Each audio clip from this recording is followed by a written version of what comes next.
ओडिशा मु गर्वित मो नेता ओडिशावासी गर्वित एभली जड़े मुख्यमंत्री को पाई एवं ओडिशार समस्त परिवार लोके गर्वित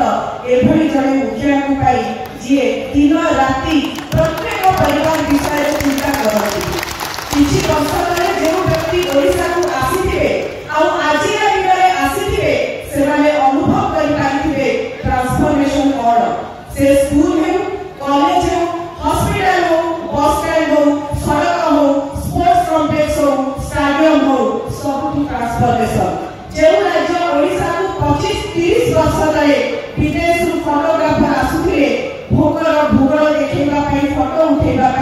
आज से ही राज्य ओडिशा को इन्वेस्टर आसुचंती इन्वेस्टमेंट करबा पाई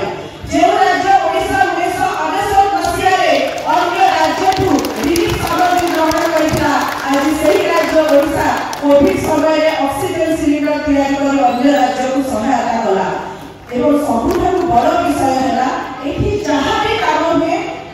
लोकंकर इच्छा अनुसार हुए लोकंकर फीडबैक को नहीं लोकंकर मतामत को नहीं हुए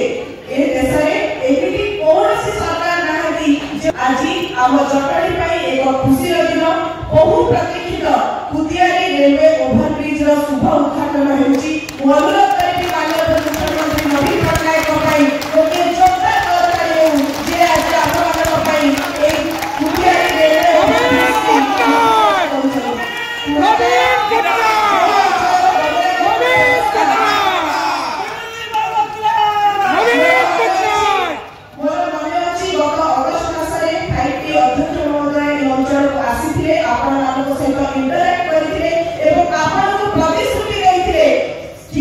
निर्धारित समय भितर फ्लाईओवर ब्रिज कंप्लीट हम